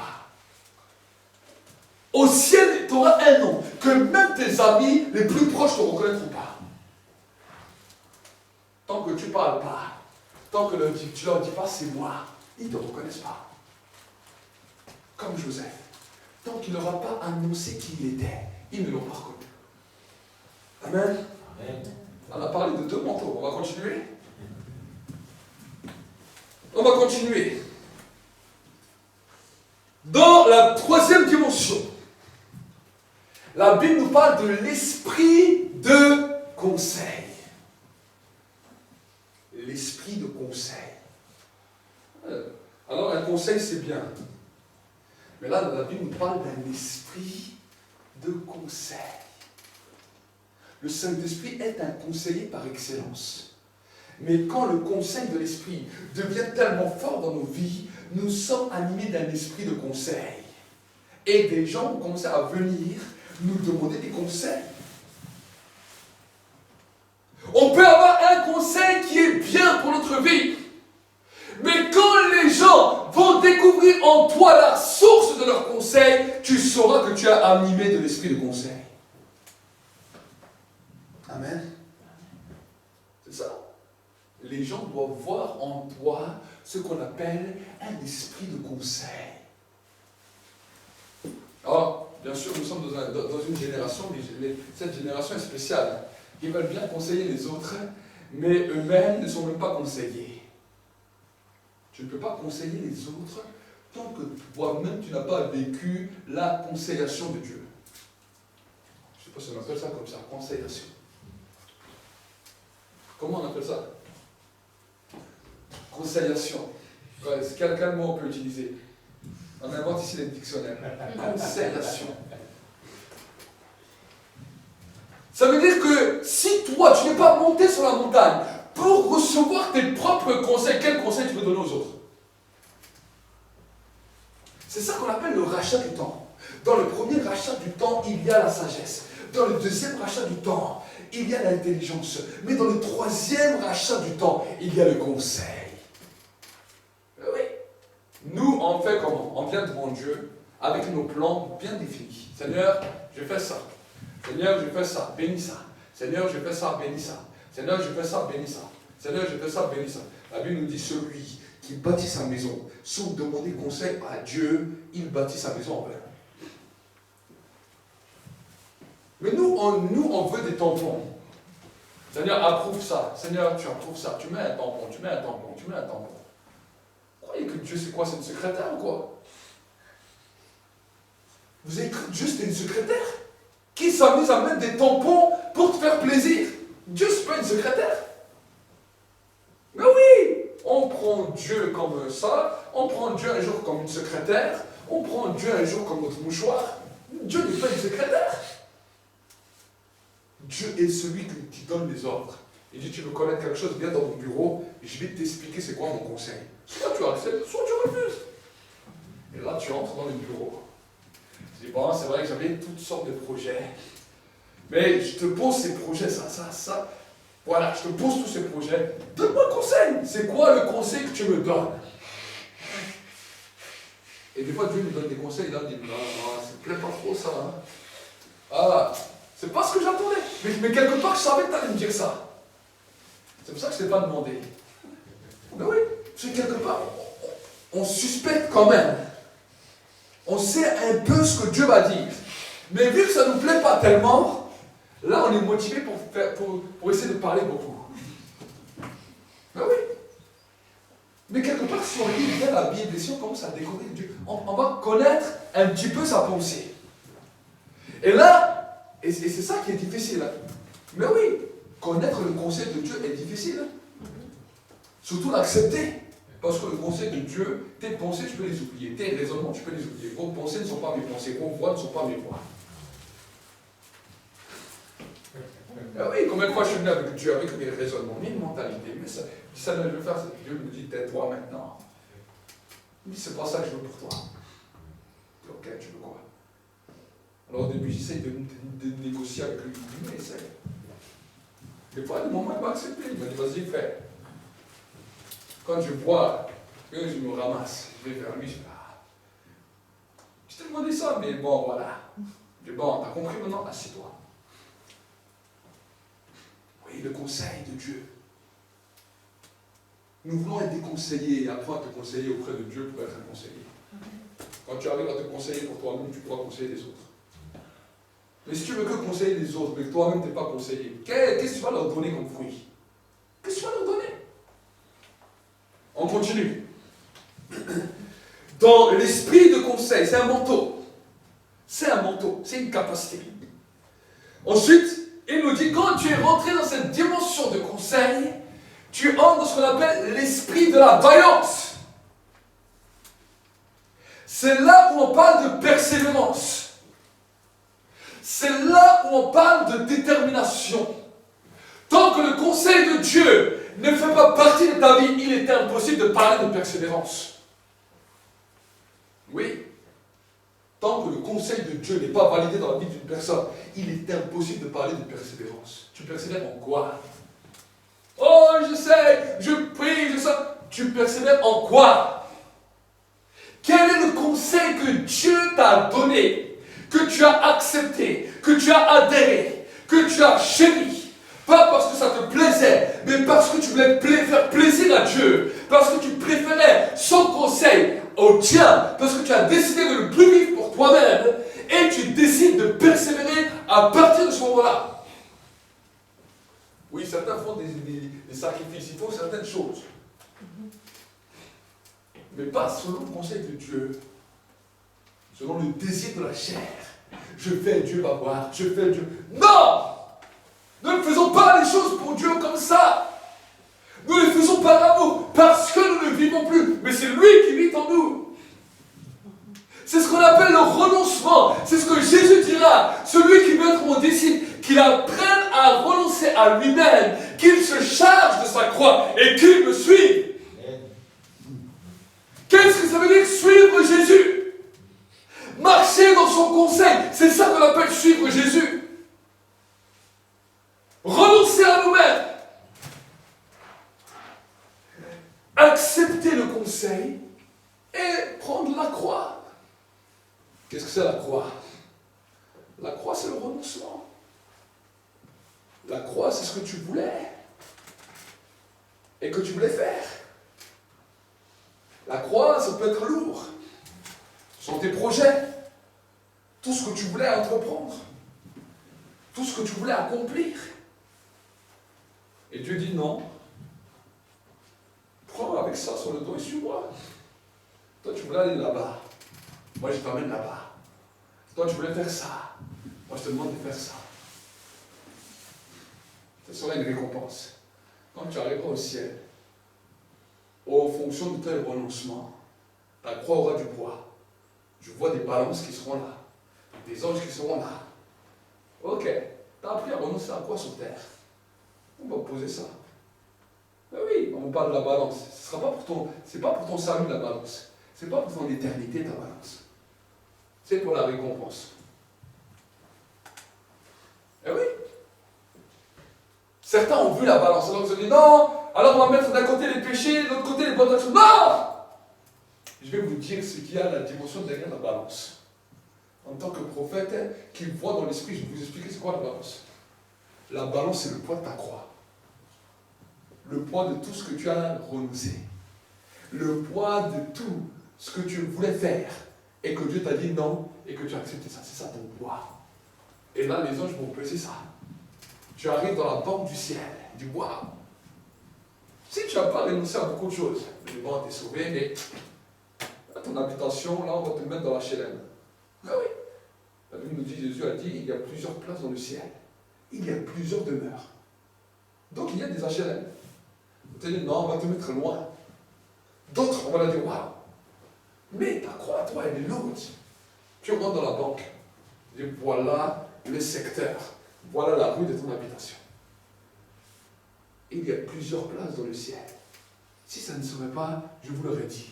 Mais je m'en vais et je vais vous préparer une place afin que là où je suis, vous y soyez aussi. Ah oui. Certains hommes de Dieu ont vu leur maison. Dieu leur a donné une vision, ils ont vu leur maison au ciel. Je n'ai pas encore vu la mienne. Je ne peux pas vous dire. Mais des hommes de Dieu, ils ont vu leur maison. Ils ont vu leur maison. Waouh! Dieu les amène, bam, ils les amène, ils leur montrent la maison. Je crois que c'est le pasteur Jean Peter Schmidt qui a dit qu'il y a quelques années, Dieu l'a amené en esprit, il lui a montré sa maison. Il a vu sa maison. Quand il a vu sa maison, il voulait rester là-bas, il ne voulait plus revenir. Mais oui. Mais nous sommes encore trop terre à terre. C'est là où l'esprit de vaillance, pour continuer. Ensuite, maintenant, c'est ce qu'on cherche tous.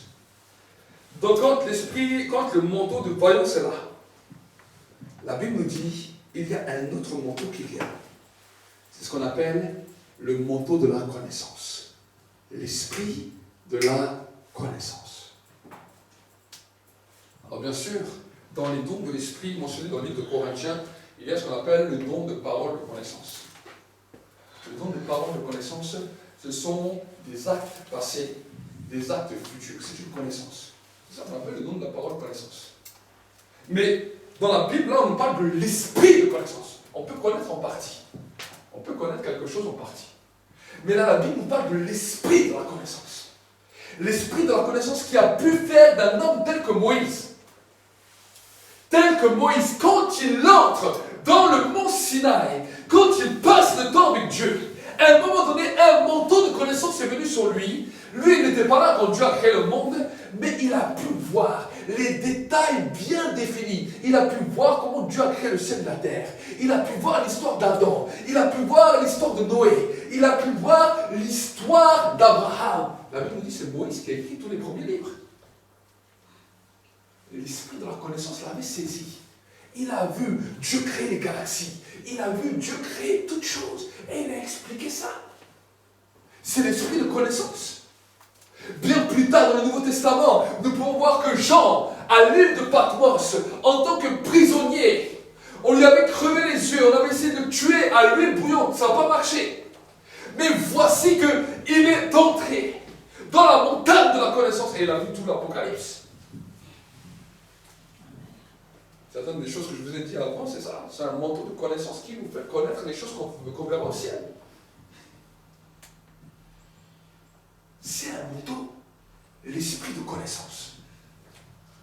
Et la Bible nous dit que dans cet esprit de connaissance, il y a un manteau qui lui est attaché, qu'on appelle l'esprit de crainte de l'Éternel.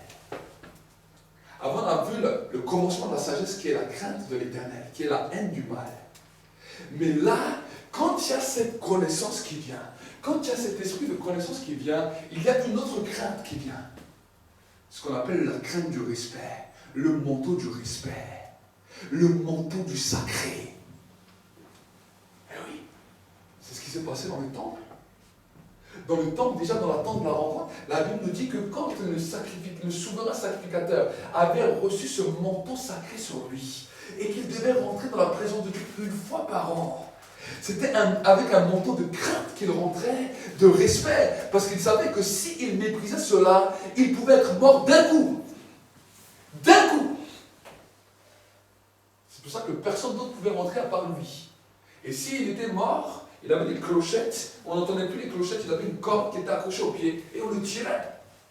Parce que celui qui rentrait, il mourait avec. Ce même manteau est descendu dans l'église primitive. La connaissance était venue. Les manteaux étaient descendus. Ananias et Saphira sont rentrés dans le manteau de la connaissance. Dans le manteau de la connaissance. Ils ont vu que maintenant, l'œuvre de Dieu était arrivée à un tel point où on ne peut pas mentir. Ils décident de mentir. Le manteau de la crainte est descendu. Et les a tués, Ananias et Saphira, tout de suite. La Bible nous dit une grande crainte s'est emparée de l'Église. Quand on parle d'une grande crainte, c'est un manteau qui est descendu du ciel. Un manteau qui est descendu du ciel. Ensuite, on continue. Il respirera dans la crainte de l'Éternel. Il ne jugera pas sur l'apparence. Il n'arbitrera pas sur un oui-dire. Mais il jugera les pauvres avec justice, avec droiture. Et il sera l'arbitre des malheureux de la terre. Et il frappera la terre du sceptre de sa parole. Amen. Nous avons vu ensemble les six premiers manteaux. C'est ce qu'on appelle les manteaux de base d'un disciple. Ça, c'est les manteaux de base d'un disciple. Les 6 dimensions de base d'un disciple de Jésus. Là, on ne parle pas de leader. Là, on ne parle pas encore de ministère. Parce que la dimension du ministère est encore plus évoluée. Là, on parle du manteau simple que tout disciple doit recevoir.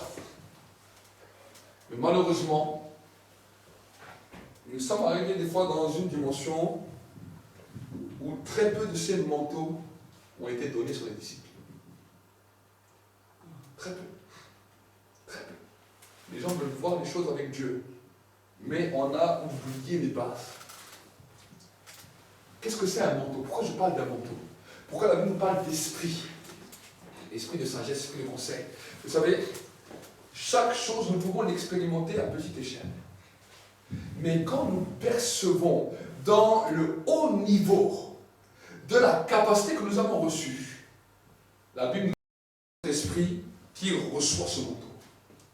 Parce que notre esprit, vous savez, souvent on dit oui, notre esprit est un avec Dieu. Notre esprit est un avec Dieu. Notre esprit est un avec Dieu. On répète ça à longueur de journée. Notre esprit a accepté d'être en communion avec Dieu. La Bible nous dit que le Saint-Esprit vient rendre témoignage à notre esprit que nous sommes enfants de Dieu. Mais au début, notre esprit n'est pas tellement soumis que ça.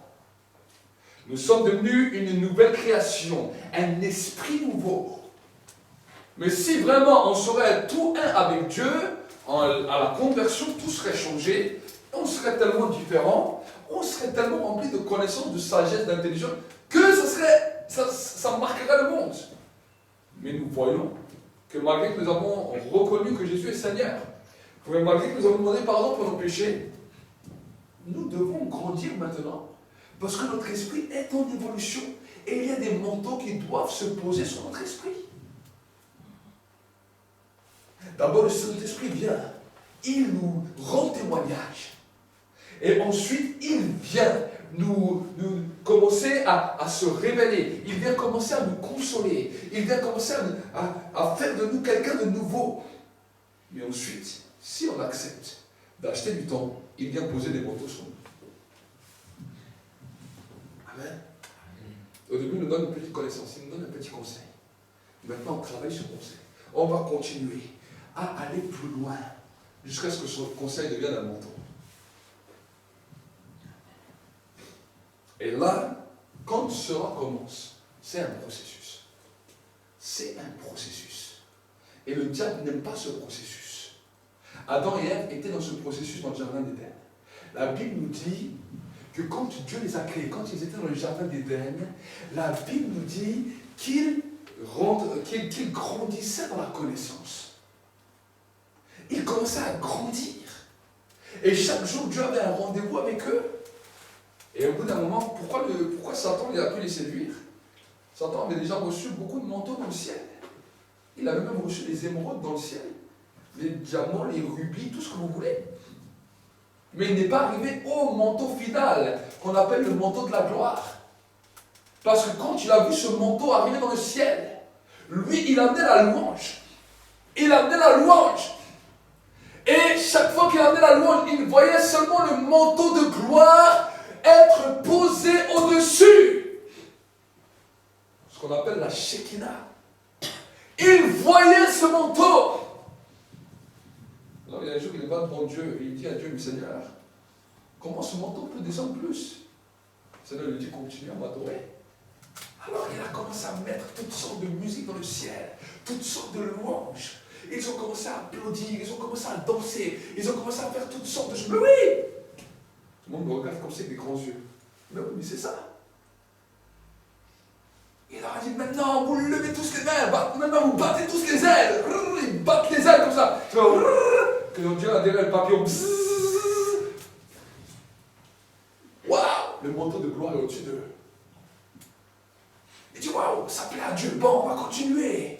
Tapez des pieds. Ils sont comme ça. On appelle la dimension prophétique. Et ils continuent. Ils arrivent à un niveau. Bah, la gloire continue de descendre. Quand la gloire arrive près de sa tête, il dit, waouh, mais ça je veux pour moi. Waouh! C'est qui donne les ordres ici? Les anges sont 7 rois. C'est moi qui donne les ordres. Hein. C'est qui a les idées là pour faire descendre ce manteau? Vous avez vu? Chaque fois que je vous dis de faire descendre, le manteau descend. Oui, oui, Lucifer, t'as raison. Oui, c'est ça. Waouh! Alors je vais vous dire quelque chose. Si aujourd'hui, vous vous prosternez devant moi, le manteau va descendre. Là, 1 sur 3, ils ont dit non, non, c'est pas possible. C'est pas possible. Avant, tu nous dis de battre des ailes pour Dieu. Tu nous dis de battre des mains pour Dieu. Tu nous dis de taper du pied pour Dieu. Tu nous dis de crier pour Dieu, de sonner des trompettes pour Dieu. Le manteau descend. Mais là, ce que tu nous dis, c'est un peu... Non, 2 sur 3. 2 sur 3, ils ont dit non, nous on ne veut pas faire ça. Lucifer a dit, bon, si vous ne voulez pas, c'est pas grave. Il dit, je vais faire une grande convocation. Le manteau de gloire que vous voyez, il va descendre. Il va descendre aujourd'hui. Alors, 1 sur 3, ils ont dit, non, nous, on est d'accord de te suivre. Ils viennent. Ils ont dit à Lucifer, qu'est-ce qu'on doit faire aujourd'hui? Lucifer a dit, mettez-vous à genoux et adorez-moi. Et le manteau va descendre.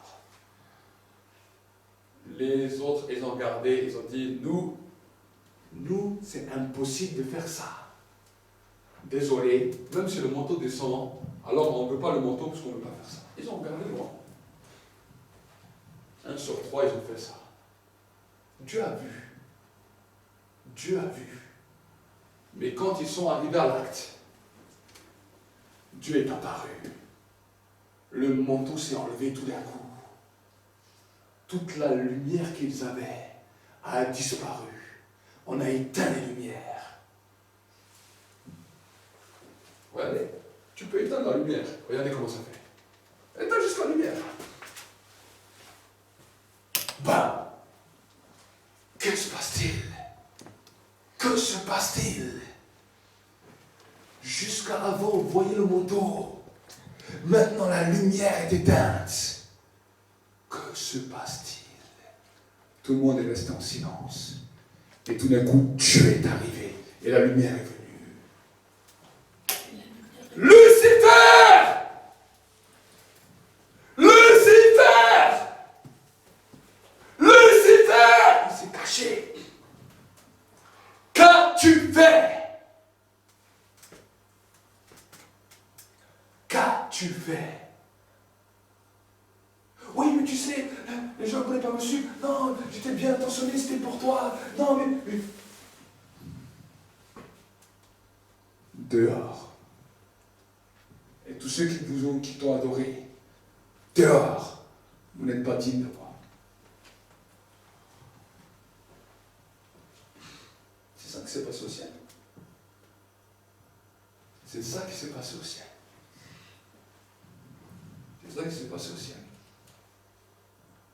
Il a dit dehors. Dehors.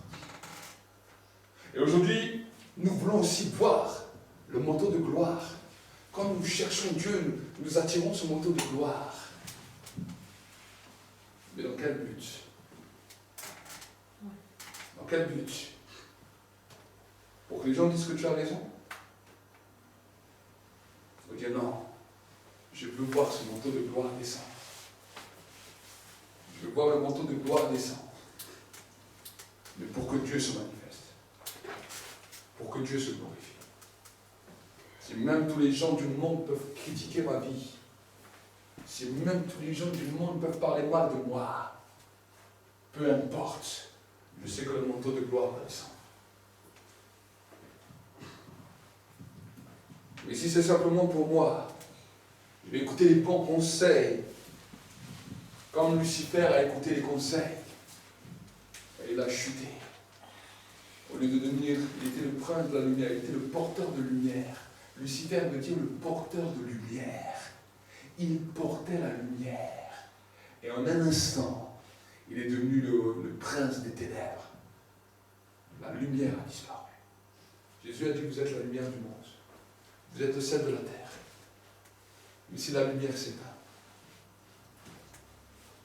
qui seras-tu? Si le sel ne perd de sa saveur, avec quoi vas-tu saler? Voilà pourquoi nous avons 6 manteaux pour garder la saveur et pour refléter la lumière de Dieu dans ce monde. On ne te dit pas que ce monde, ce sera facile. On ne te dit pas que dans ce monde, peut-être tout réussira ou tout ne réussira pas. Ce n'est pas ce qu'on te dit.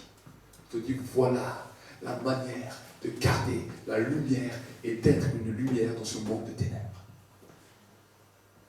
Lucifer a échoué. Et son désir, c'est que tu échoues. Voilà pourquoi il t'amène dans ces mentalités de découragement. Voilà pourquoi il essaye de te dire, moi je te comprends, ne t'inquiète pas, moi je suis là. Peu importe, on ne cherche pas quelqu'un qui nous comprend. On cherche d'entrer dans la dimension du royaume de Dieu.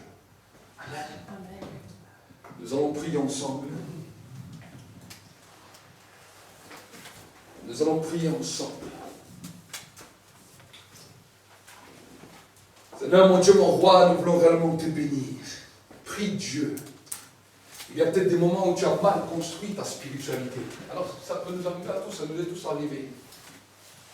Où on a mal construit notre spiritualité.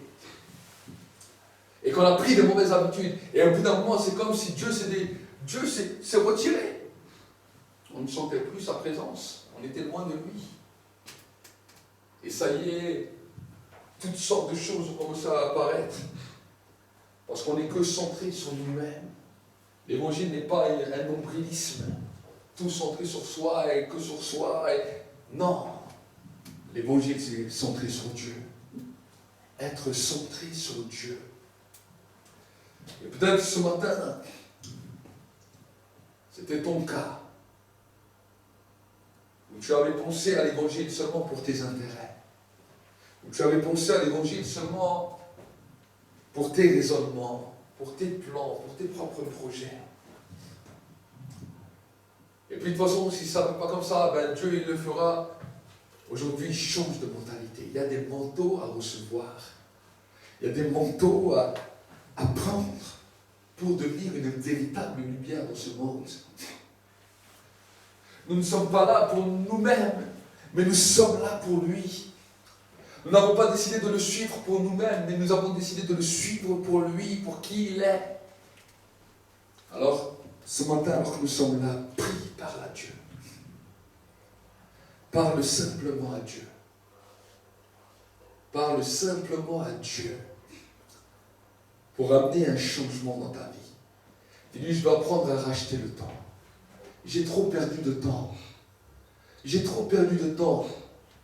Ta spiritualité, c'était une perte de temps. Parce que tu n'as pas compris comment t'approcher de Dieu. Parce que tu as simplement cru de faire comme ça ou comme ça ou comme ça. Non. Tu as besoin de comprendre que Dieu t'amènera dans le désert. Chaque fois que tu veux marcher avec Dieu, Dieu t'amènera dans le désert pour éprouver ton cœur. Mais dans ce désert, tu as la capacité de racheter le temps.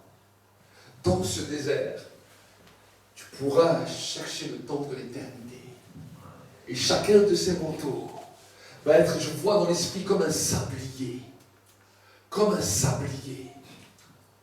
Et quand ce manteau tombe, un sablier descend. Et un deuxième.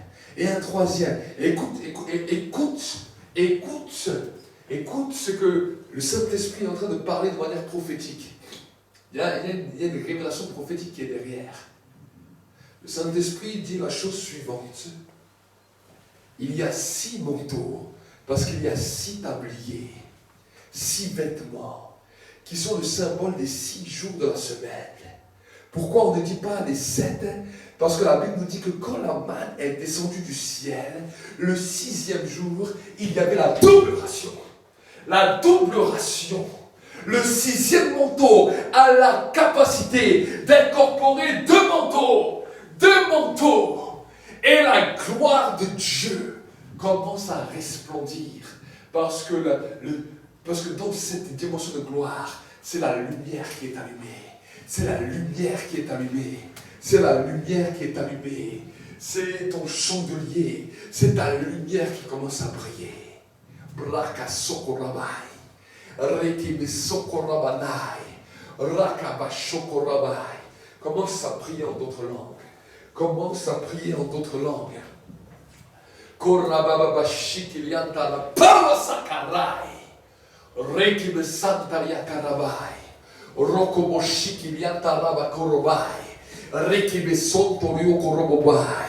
Les sabliers des 6 jours. Chaque sablier représente un jour. Chaque sablier représente un jour.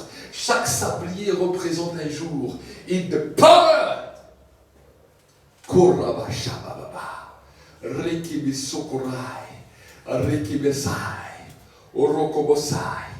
Il y a des sabliers spirituels qui sont là.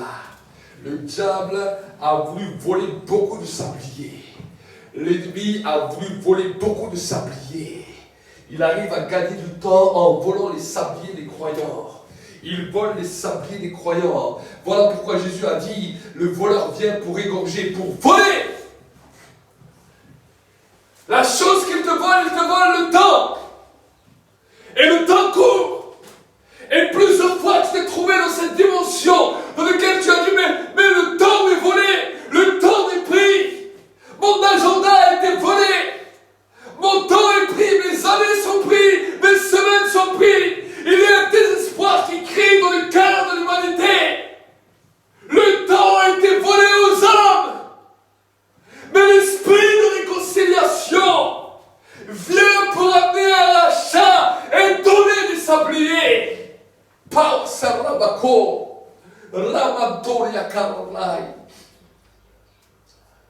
Seigneur, je veux te remercier pour ta grâce. Parce que maintenant, c'est un nouveau timing. Le rachat du temps. Le rachat du temps. Dans le nom de Jésus-Christ. Dans le nom de Jésus-Christ. Amen. Acclame le Seigneur pour toi. Que Dieu te bénisse. Et Dieu va également commencer à te faire grandir dans différents niveaux spirituels.